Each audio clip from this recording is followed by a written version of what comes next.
नमस्कार, मैं हूं आशुतोष और आप देख रहे हैं सत्यहिंदी.com। सत्यहिंदी.com में खास कार्यक्रम सीएम कॉन में आपका स्वागत है। आज हम बातचीत करेंगे मणिपुर की और बातचीत हम करेंगे कार्तिकेय बत्रा के साथ, जो इस वक्त वॉशिंगटन डीसी में है, पॉलिटिकल इकोनॉमिस्ट हैं, फेलो रिसर्चर हैं और वहां की यूनिवर्सिटी में पढ़ाते भी हैं और जिंदल यूनिवर्सिटी में भी कभी कभी आकर ये कुछ बच्चों को ज्ञान देते हैं।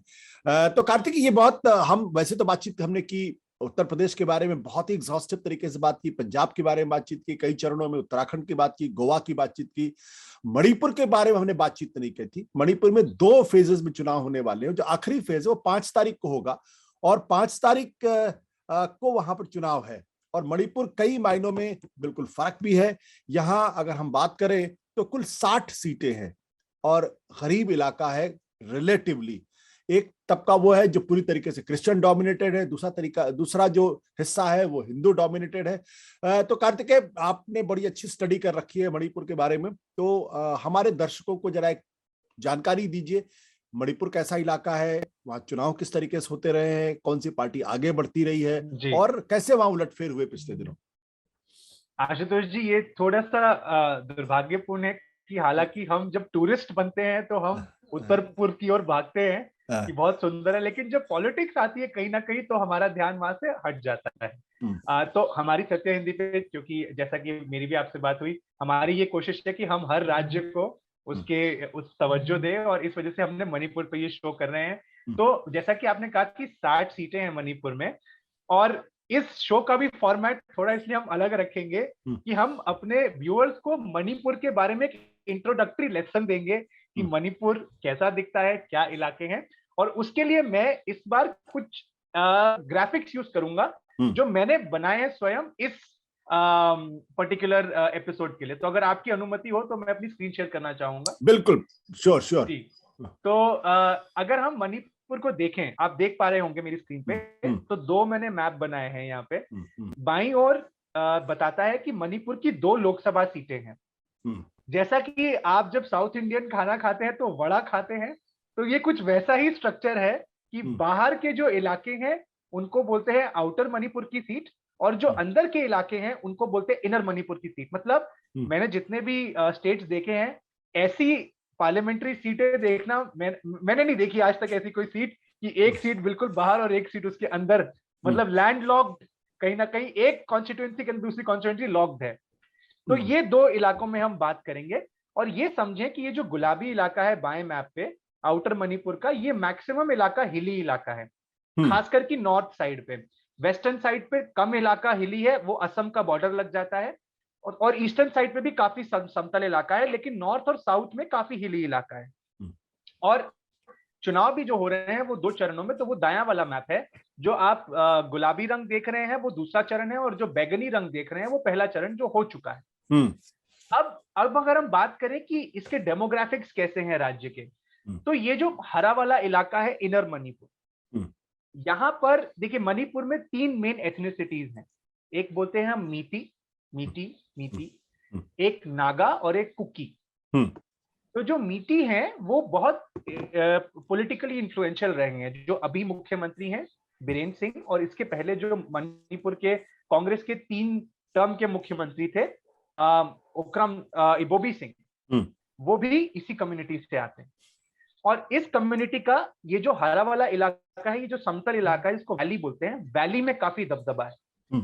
एक और इंटरेस्टिंग बात है कि वैली में, जबकि लैंड मास कम है, वैली में 40 सीटें हैं, और जो पहाड़ी इलाका है उनमें केवल 20 सीटें हैं। तो ये भी एक इशू रहा है। पहाड़ी इलाकों में जो मेन कंपोनेंट्स हैं वो नॉर्थ के पहाड़ों में नागा, क्योंकि जो नॉर्थ का बॉर्डर है वो नागालैंड से लगता है, और साउथ के पहाड़ों में कुकी। तो ये 2 अलग ट्राइब्स हैं। तो नॉर्थ में नागा, बीच में मीती, और साउथ में कुकी। ऐसे हम इस चुनाव को समझेंगे। अब अगर हम डेमोग्राफिक्स की बात करें, तो जो बाहर का, ये मैंने 2 मैप और बनाए हैं, शेड्यूल्ड ट्राइब और क्रिश्चियन पॉपुलेशन। आप देखेंगे कि क्रिश्चियन पॉपुलेशन और शेड्यूल्ड ट्राइब पॉपुलेशन दोनों ही बाहर के इलाकों में कॉन्सेंट्रेटेड है। जो अंदर का वैली का इलाका है वहां हिंदू पॉपुलेशन तकरीबन 60-70% है, वहां मुस्लिम पॉपुलेशन भी 15% के आसपास है। लेकिन जो बाहर का इलाका है वहां 91% क्रिश्चियन पॉपुलेशन, ठीक है। और शेड्यूल्ड ट्राइब भी काफी सारी संख्या में है। तो ये जो नागा, ये कुकी, इनमें सब ट्राइब्स हैं जिनको शेड्यूल्ड ट्राइब्स का स्टेटस मिला हुआ है। तो ये तो हो गई डेमोग्राफिक्स की बात। अब अगर हम बात करें, और अगर आपको बीच में कोई ऐसा पॉइंट हो जो मैं ठीक से नहीं समझा पा रहा हूं तो प्लीज जरूर सवाल पूछें। Please go ahead, please go ahead. जी, अब अगर हम 12 और 17 की बात करें तो ये दो मैंने मैप्स बनाए हैं। 12 में आप देखेंगे ये जो नीला है ये कांग्रेस है, जो पीला है ये नागा पीपल्स फ्रंट है, एनपीएफ, और हरे रंग का जो है बाएं मैप में वो तृणमूल कांग्रेस है। 12 में आशुतोष जी बोबी सिंह 2 टर्म के चीफ मिनिस्टर रहने के बाद एक तीसरा टर्म लेकर आए थे, और उसमें लोग कहीं ना कहीं एक विकल्प तभी ढूंढ रहे थे, और इसी वजह से उन्होंने तृणमूल कांग्रेस को यहां पर काफी अच्छी संख्या में सीटें दी मध्य के इलाके में। अगर आप देखें 12 में ये होता है, और 17 में क्योंकि मोदी जी का एक वेव होता है और बीजेपी एक एफर्ट लगाती है नॉर्थ ईस्ट में आने की हिमंता बिस्वा शर्मा के जरिए, तो बीजेपी एक मेजर चैलेंजिंग फोर्स बन जाती है। और अगर इसको हम वोट शेयर के आधार पर देखें तो वोट शेयर के आधार पर इनर मणिपुर में जहां कांग्रेस 12 में 40% लाती है, 17 में वो 40% ही लाती है, वहां पे उनका वोट शेयर इतना नहीं गिरता। लेकिन आउटर मणिपुर में कांग्रेस का वोट शेयर 45% से गिर के 30% हो जाता है।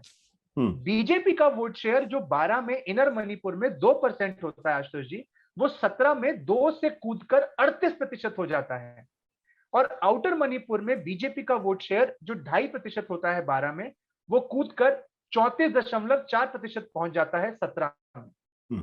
और जो बाकी सारी पार्टीज जो एक विकल्प की तरह खड़ी हो रही थी कांग्रेस के सामने, उनका कहीं ना कहीं जो प्रभुत्व है वो कहीं ना कहीं कम हो जाता है, जो उनका बल है वो कम हो जाता है। लेकिन आप देखेंगे, अगर मैं फिर से आपको ये मैप दिखाऊं कि इस पूरी जो दायां मैप है इसमें काफी सारे और भी रंग हैं, केवल कांग्रेस का नीला और बीजेपी का नारंगी रंग नहीं है। पीला रंग एनपीएफ, और अब एक गुलाबी रंग आप देख रहे हैं एक टॉप पर और एक बॉटम पे, ये है एनपीपी। ये सांगमा साहब की पार्टी है, कॉनराड सांगमा, जो मेघालय के मुख्यमंत्री हैं। 17 में बीजेपी के पास मेजॉरिटी की सीटें नहीं होती, कांग्रेस 28 सीटें लाती है 60 में, और बीजेपी केवल 21 सीटें लाती है। लेकिन सरकार बीजेपी बना लेती है एनपीएफ और एनपीपी के साथ गठबंधन करके। और आप देख सकते हैं कि एनपीएफ की सारी ताकत नॉर्थ के इलाके से आ रही है, क्योंकि वो इलाका वो है जो नागालैंड से सटा हुआ है, और वहां पर नागा संख्या काफी अच्छी खासी है। लेकिन एनपीपी का कोई ऐसा वोट बैंक नहीं, एनपीपी पूरे स्टेट में है। तो ये तो हो गई 12 और 17 की बात। अब एक और चीज देखिए, जैसा कि मैंने आपको बताया कि कांग्रेस का वोट शेयर 12 से 17 में, जो सेंटर में वोट शेयर है वो कहीं ना कहीं बना रहता है, लेकिन जो बाहर के पहाड़ी इलाके हैं वहां पे आप देखेंगे कि रंग हल्का हो रहा है, इसका मतलब वोट शेयर कम हो रहा है। बीजेपी आशुतोष सर 12 में पूरे सीटों पर कैंडिडेट भी नहीं उतारती। जहां तक मुझे याद है तकरीबन 20 सीटों पर जो कैंडिडेट उतारती है बीजेपी 12 में, 17 में वो सारी सीटों पर कैंडिडेट उतारती है, और उनका वोट शेयर का आप छलांग देखिए। फिर से कह दूं, हालांकि वो जीतते नहीं है, उनका वोट शेयर कांग्रेस से कम रहता है, लेकिन वो फिर भी सरकार कहीं ना कहीं बना लेते हैं। और एक आखिरी स्लाइड, और उसके बाद हम सवाल जवाब और कर सकते हैं, कि मणिपुर बहुत ही एक क्लोज स्टेट है, क्योंकि अगर आप देखें मार्जिन, तो एक मैंने और मैप बनाया है जहां पे जितना हल्का रंग उतना कम मार्जिन। मैंने जब डेटा देखा तो 12 और 17 में दोनों में ही 18 से 20 सीटें ऐसी थी जिनमें मार्जिन 1000 वोटों से कम था। तो इसलिए मणिपुर में मार्जिन कम होने की बहुत उम्मीदें हैं, और क्योंकि खास करके अब ये मल्टीपोलर फाइट है, तो आप देखेंगे कि बहुत छोटे छोटे मार्जिन से फैसला होगा कि कौन जीत रहा है और कौन हार रहा है। तो ये मेरी छोटी सी एक पाठशाला थी हमारे व्यूअर्स के लिए मणिपुर को लेकर। बिल्कुल, और जैसा कार्तिक ने बताया मणिपुर के बारे में, बहुत छोटा सा स्टेट है, सिर्फ 60 सीटें हैं, लेकिन वहां पे बहुत ज्यादा राजनीतिक गहमा गहमी हुई 2017 में। जैसा कि सबको मालूम है कि उस दौरान कांग्रेस सबसे बड़ी पार्टी बनकर उभरी थी, कायदे से सरकार उसकी बननी चाहिए थी, लेकिन भारतीय जनता पार्टी ने ऐसा पैतरा खेला कि गोवा की तरीके से, जहां गोवा भी कांग्रेस पार्टी सबसे बड़ी पार्टी बनकर उभरी थी 17 सीट लेकर, यहां कांग्रेस पार्टी अपनी सरकार नहीं बना पाई। 2017 के जो आंकड़े हैं मैं एक बार बता दूं अपने दर्शकों को, बीजेपी को 21 सीटें मिली थी और कांग्रेस को 28 सीटें मिली थी। जो तृणमूल कांग्रेस, उसको 1 सीट थी, एनपीपी को 4, एनपीएफ को 4 और अन्य के खाते में 2 सीटें थी। तो कार्तिक, ये जो मणिपुर का इलाका है, यहाँ पे कार्तिक की एक बात को और मैं रीइंफोर्स कर दूं कि दरअसल ये वो इलाका है जहां पे जो अंदर, जिसे इनर इम्फाल कहते हैं, इनर मणिपुर कहते हैं, उसमें जो 32 सीटें हैं, इनमें हिंदू आबादी 67% हिंदू आबादी है, क्रिश्चियन आबादी 3.5% है। लेकिन जो बाहरी इम्फाल है वहां पर 28 सीटें हैं, वहां क्रिश्चियन आबादी 91% के आसपास है, जिनमें से लगभग सभी आदिवासी हैं और हिंदू आबादी से 6% है।